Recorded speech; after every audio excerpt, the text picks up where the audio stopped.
Donald Trump is having a terrible Sunday as his regime continues to fall apart. He's ranting and raving, posting things like this: crooked Joe Biden, Mayorkas, and so-called border czar Kamala Harris really screwed our country by letting anyone and everyone come in totally unchecked and unvetted. This says it's increasingly clear that Donald Trump was the one who granted asylum to the D.C. shooter. Donald Trump quite literally is physically falling apart in Mar-a-Lago, where he is yet again vacationing on the taxpayer dime. Just take a look at these photos right here. Both of these photos were taken this weekend. You see former President Joe Biden on the left. You see Donald Trump on the right. MAGA wants to attack the health of former President Biden, when in reality, Donald Trump, unfortunately, is the one in the Oval Office right now who looks significantly worse. Donald Trump then gives himself Fox TV therapy. He had to turn on Fox. And then he says that a political commentator named Deborah Lee was great on Fox and Friends this morning, working with the wonderful Charlie Hurt.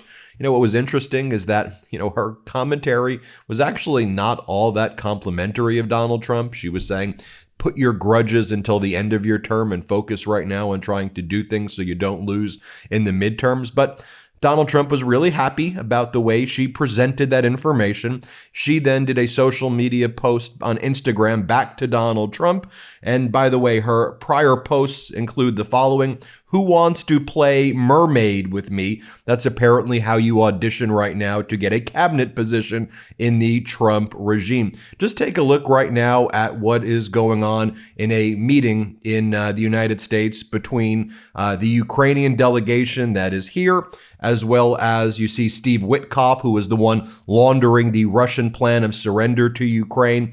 You see right there Marco Rubio and Jared Kushner is in the room. Why the hell is Jared Kushner there? Isn't it enough just to keep grifting off the American taxpayers and making billions of dollars from the Saudis? You've got to be in that room to screw up things even more, Kushner.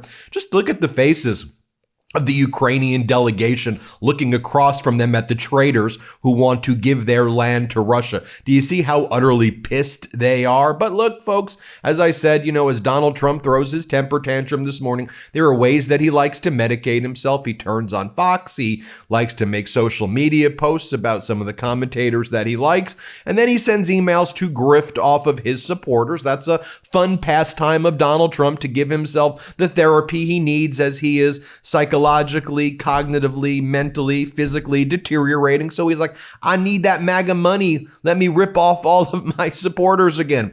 So he sends an email to his supporters saying, this is the only tariff rebate email authorized by President Trump. And it's Donald Trump holding $100 bills, taunting his supporters, asking them if they want a tariff rebate, and then for how much. And then when they click it, you want a tariff rebate, say for $2,000. So you click $2,000 and guess what? You end up paying Donald Trump $2,000 to his campaign. Yes, his campaign. He's still campaigning and has a campaign fund right now where you pay Donald Trump. Who the hell knows where that money is even going? I think we probably actually do know. And then Donald Trump sends this doozy. He goes, Ben, I hate asking my supporters for help, but today is one of those days where I just don't have another option. I need your help. My end of month deadline is less than 24 hours away. I need your help to reach my presidential fundraising goal ASAP. I wouldn't ask unless it was important. Will you make a personal sacrifice for me and help me reach my fundraising goal? So as Americans are suffering right now, Donald Trump is asking the American people to make sacrifices for him, a billionaire who's made that money lying, cheating, stealing, committing fraud, and screwing over the American people. The Trump regime then sends its propaganda artists to make its rounds on the morning shows this morning. So you had Kristi Noem saying, oh, it was former President Biden who was responsible for the vetting that Trump did in April of 2025. Yes, Trump was in office. Trump was the one who granted asylum, but Biden did the vetting. So we're going to blame Biden.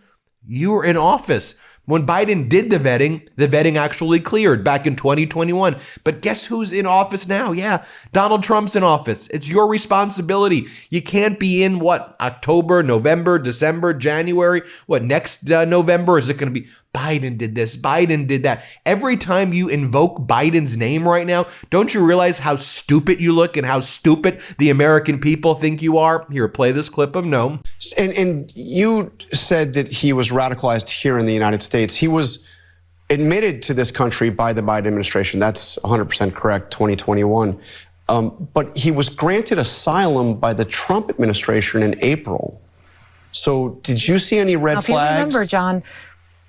Yeah, did you see any red flags? John, all the information that was gathered on that vetting process was gathered under the Biden administration. His asylum claim application started under the Biden administration. That information was provided by them, and the responsibility lies with them. And we need to know that and speak the truth of how this entire process happened so that we can fix it. That's what President Trump has been doing and dedicated to, is that when we look at people who deserve asylum, they have to be thoroughly vetted. They weren't under the last administration. That has completely changed under President Trump. But again, he was granted asylum in April, so President Trump had already been in office for several months. You had been in office. Are you saying there was no vetting done by the Trump administration? You were simply relying on what had been done under the Biden administration? You did no vetting before granting him asylum?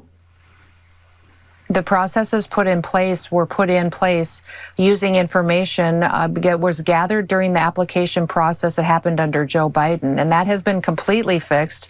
And then you had Mark Wayne Mullen, MAGA Republican senator, MAGA through and through. Whatever Donald Trump says, Mark Wayne Mullen agrees with. It doesn't matter what it is.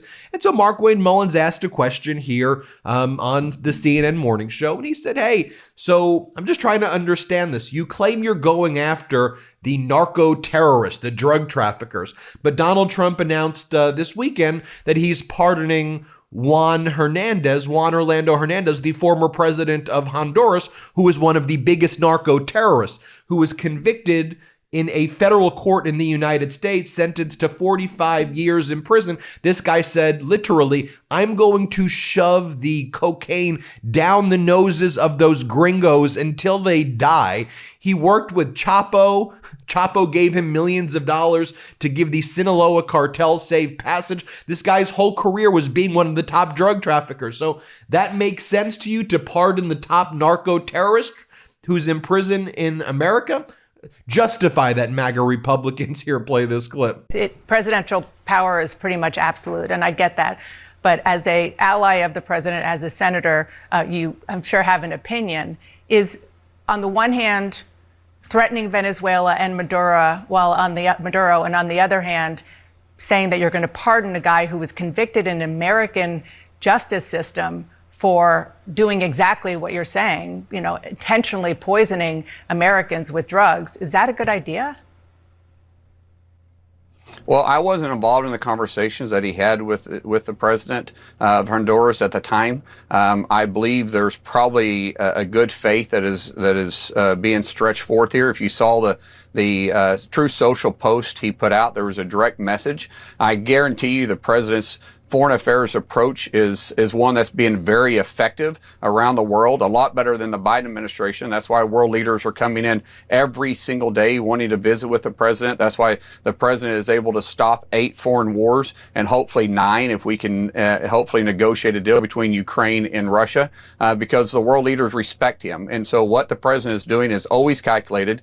And I haven't had a direct conversation with the president about it, but I do trust his natural reaction and his approach to foreign affairs, because we can see it's being very, very effective. I want to turn. Then you have on Fox state regime media, Alina Habba. She's back in action. And you know what she's going to talk about?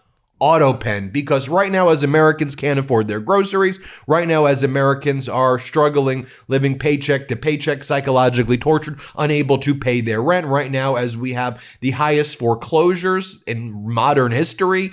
Yeah, Alina Habba is talking about the AutoPen this, we don't know what what are you even talking about? Just your next deranged conspiracy. Just act like freaking adults. Here, play this clip. Says the AutoPen is not allowed to be used if approval is not specifically given by the President of the United States. The radical left lunatics circling Biden around the beautiful, resolute desk in the Oval Office took the presidency away from him. And the president wants to void all documents that were allegedly signed by Biden's auto pen. Yeah, I don't disagree at all. The president is 100% right. I can tell you right now, as somebody who worked in the West Wing, as somebody who worked with President Trump, that man is signing everything with intent, with knowledge, and with his own ink to paper. We do not use the auto pen for executive orders. The president knows what he is doing. Now, go back to President Biden. I don't think he knew what he was doing, but I will tell you what, the people around him most certainly did, and they were not elected into office. And they Now, while all of this is also going on, Donald Trump's out there, as I said, the way he loves to scam people. And what better place gives you to the biggest office in the world gives you the biggest platform to scam? That's how Donald Trump thinks about it. While other presidents would say that's the biggest responsibility, to conduct yourself pursuant to the Constitution, not Donald Trump. So what Donald Trump's out there saying right now is, I may eliminate income taxes because tariff income is just so high that we won't even need income taxes. Well, income taxes bring in about $3 trillion. The tariffs, which are taxes on the American people, at most may bring in $200 billion. It's a tax on ourselves. By the way, it's why spending by dollars was higher on Thanksgiving, but people bought less significantly because things are more expensive right now because there is a tax on the American people through these tariffs being passed through because a tariff is a tax on the importing company. So Trump says he's going to offset $3 trillion by $200 billion, which doesn't make sense at all. And by the way, his tariffs are likely going to get knocked out by the Supreme Court very soon because they're unlawful. And it's just so interesting when I was looking at this latest scam by Donald Trump, it's notable that right-wing media ran on this story, and right-wing media is reporting, Trump says he's going to do this, Trump says he's going to do this. And I noticed that there was very few left-wing media sources that were reporting on it. I mean, perhaps they were reporting on it critically, like I'm doing right now, saying he's a con artist. But this is being pushed by right wing. Why? Because they lied to their base to try to string them along. And by the way, I get asked often, Ben, how do you do your news reports in the morning? Where do you get your news from? Well, I stay up to date on the news all the time in order to do this podcast. And the biggest news source for me, it's called Ground News. You guys, this is a subscriber-funded app and news site. And every day they pull in thousands of articles from around the world and organize them by story and then show you what the right's reporting, what the center's reporting, and what the left is reporting. It is a game changer because as active, responsible citizens, we must get out news from reliable sources. In Trump's America, being informed about facts and media bias is the most important thing that you can do. But that's why we love Ground News. For every article, they also tell you, did a media conglomerate put the news out or was it independent media? And they also list the degree of factuality, which is interesting as there's a lot of news sources from media conglomerates that have mixed or low factuality.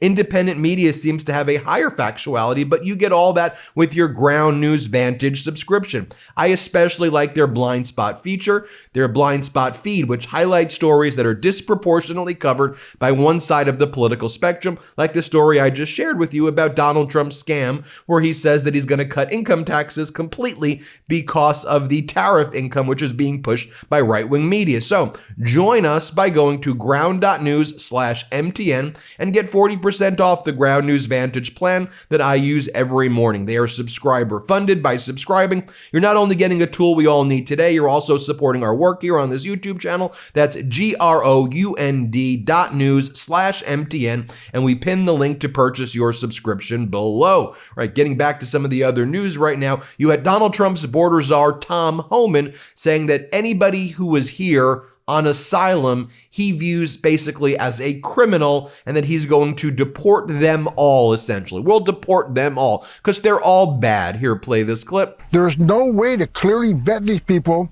100% that they're safe to come in this country from these third world nations. President Trump's doing the right thing, reviewing every one of these people that came under the Biden administration and drilling down on them. I really, truly think that most of them are going to end up being deported because we're not going to be able to properly vet them.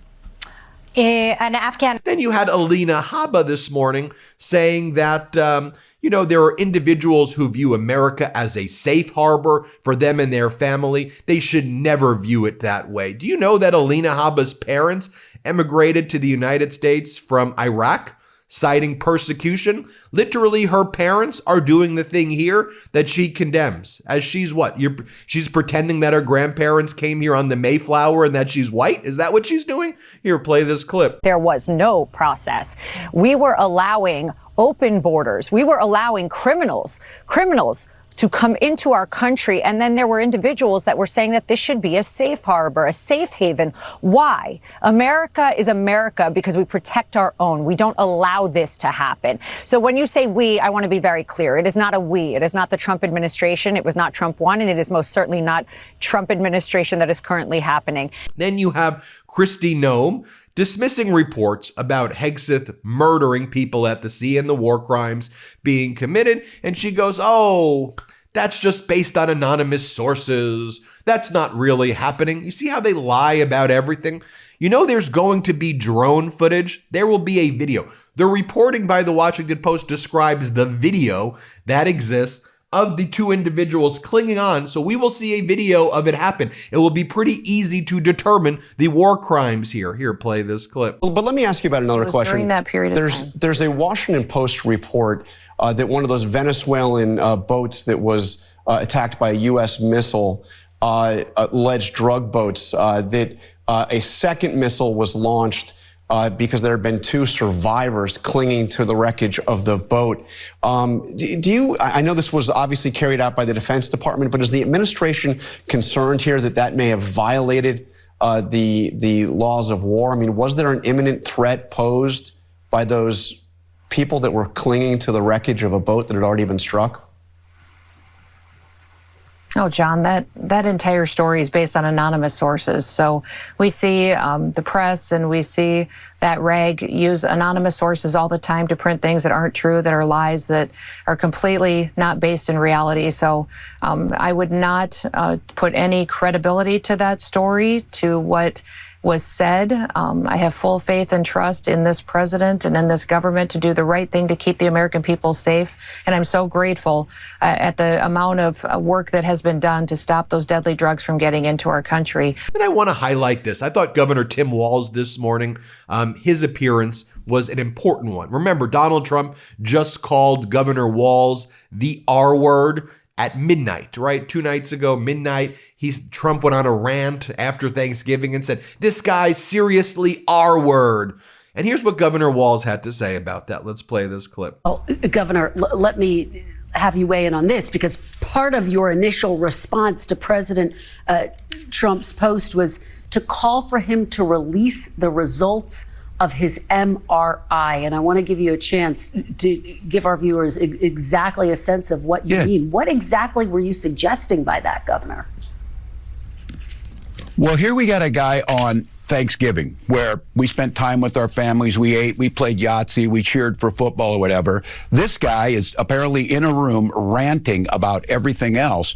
This is not normal behavior. It is not healthy. And presidents throughout time have released a couple things. They've released their tax returns, not Donald Trump, and they've released their medical records, not Donald Trump. And look, the MRI is one thing, but I think what's most concerning about this is, as your viewers out there are listening, has anyone in the history of the world ever have an MRI assigned to them and have no idea what it was for, as he says? So look, it's clear the president's fading physically. I think the mental capacity, again, ranting, crazily at midnight on Thanksgiving about everything else, there's reasons for us to be concerned. This is a guy that randomly says the airspace over Venezuela is closed. He's ruminating on if you could win a nuclear war. Look, this is a serious position. It's the most powerful position in the world. And we have someone at midnight throwing around slurs that demonize our children. And at the same time, he's not solving any of the problems. So I'm deeply concerned that he is incapable of doing the job. Governor. And again, Governor Walz then talks more about Trump calling him the R word. And then he says here, as an educator and parent, using that term is so damaging. Here, play this clip. Look, Donald Trump insulting me is a badge of honor for me, but I think we all know, both as an educator for a couple decades and as a parent, using that term is just so damaging. It's hurtful. We have fought 3 decades to get this out of our schools. Kids know better than to use it. But look, this is what Donald Trump has done. He's normalized this type of hateful behavior and this type of language. And mainly, look, at first, I think it's just because he's not a good human being. But secondly, to distract from his incompetency. We know we just came through a Thanksgiving where prices are up. We know people are concerned about heating their homes as we're experiencing blizzards out here at the same time he's cutting those programs. So, look, we cannot allow this to be normalized. And I thought Governor Walz here talking about, Donald Trump and this regime, they like to say this is woke and that is woke. He goes, you could use the word, like no one's preventing you from saying the R word. Okay. But if you use it, you have to realize that it's hurtful and it damages people. And as grown-ups, as adults, we want to encourage people to be inclusive and to work with each other and to not be mean and to not be evil. Like that's what this is about. You want to say the word, go say it. But if you say it, we're going to think you're a bad person and you're going to hurt people by saying it. So why do that? Here, play this clip. Look, we cannot allow this to be normalized. The people who Trump is, like this is language police. You guys are woke. Many times it's just about being decent to people and making them feel included. You can use that word, sure, you can use that language, but you shouldn't. And that's something that Donald Trump fails to realize. But again, Kristen, this is cruelness, this is meanness. It's aimed at a broader community. And there you have it, folks. Let me know what you think. That's what's going on this Sunday morning. Keep you posted every step of the way. New Meidas merch drop! Check out the latest pro-democracy sticker packs, t-shirts, hats, sweatshirts, and more. All at store.MeidasTouch.com.